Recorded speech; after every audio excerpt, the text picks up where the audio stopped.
اپنی حامل بیوی کو لے کر مدینے کی طرف جا رہا ہے۔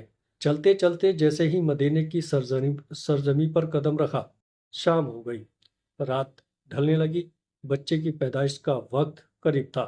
اس نے بیوی کو کہا کہ کیوں نہ ہم یہیں خیمہ لگا کر رات بسر کر لیتے ہیں، صبح ہوتے ہی حضرت عمر رضی اللہ تعالیٰ عنہ کے پاس چلے جائیں گے۔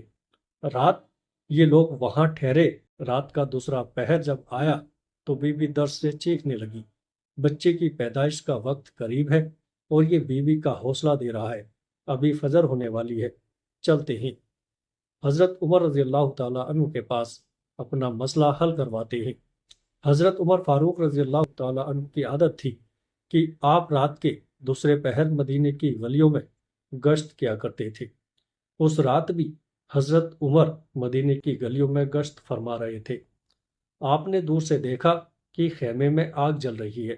آپ نے غلام کو بھیجا کہ جا کر دیکھو وہ کون بیٹھا ہے، رات کے اس پہر کوئی مسافر تو نہیں ہے۔ غلام اس شخص کے پاس گیا۔ اس نے کہا کہ میری بیوی حاملہ ہے، مجھے مدد کی ضرورت ہے۔ غلام نے واپس آ کر حضرت فاروق رضی اللہ تعالیٰ عنہ کو ساری بات بتائی۔ اللہ اکبر! حضرت عمر فاروق رضی اللہ تعالیٰ عنہ دوڑ کر گئے، اپنی بیوی کو اٹھایا، کہا اٹھو، اگر تمہیں ثواب مل رہا ہو تو لینا چاہو گی، اگر تمہیں نیکیاں مل رہی ہو تو لینا چاہو گی؟ کہا کیوں نہیں حضرت؟ پھر فرمایا اٹھو، میرے یار کی بیوی تکلیف میں مبتلا ہے اور تھوڑی دیر میں بچے کی پیدائش کا وقت آنے والا ہے، اٹھو اور تھوڑی دیر کے لیے دائی بن جاؤ۔ ضرورت کا سارا سامان اٹھایا اور عمر فاروق رضی اللہ تعالیٰ عنہ سے کہنے لگی، آپ تھوڑی سی لکڑیاں کندھے پر اٹھا لیں۔ آپ نے کندھے پر لکڑیاں اٹھائیں اور عمر فاروق رضی اللہ تعالیٰ عنہ کے ساتھ خیمے کی طرف گئیں۔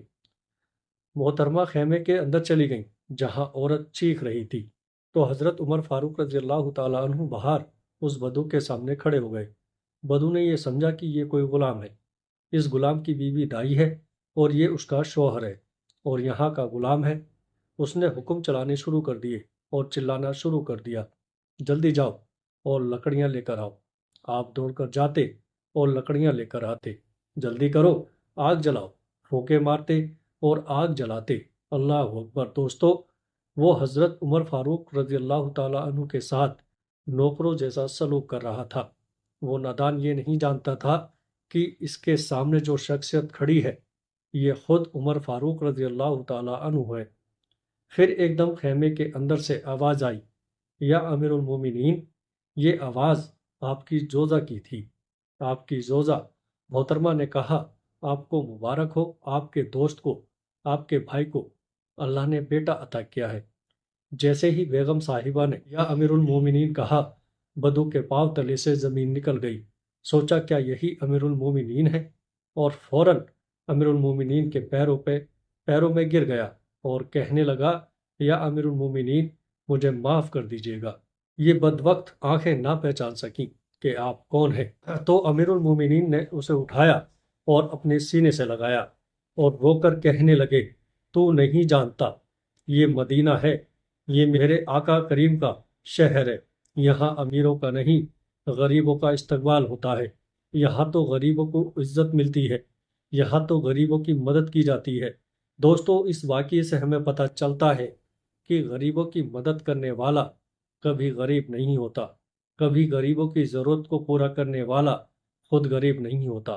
اس لیے وہ لوگ کہتے تھے کہ ہمارے امیر بننے کی سب سے بڑی وجہ غریبوں کی مدد کرنا ہے۔ نمبر 3، کام یہ تھا کہ وہ اپنی اولادوں کو حلال لقمہ کھلایا کرتے تھے۔ نمبر 4، کام وہ اپنے والدین کی خدمت کیا کرتے تھے۔ اور نمبر 5، وہ کبھی نماز میں سستی نہیں کیا کرتے تھے۔ ان لوگوں نے کہا کہ ہم لوگ آج بھی ان 5 کاموں کو کرتے ہیں، بس اسی وجہ سے ہم دن و دن اور بلندی کی طرف جا رہے ہیں۔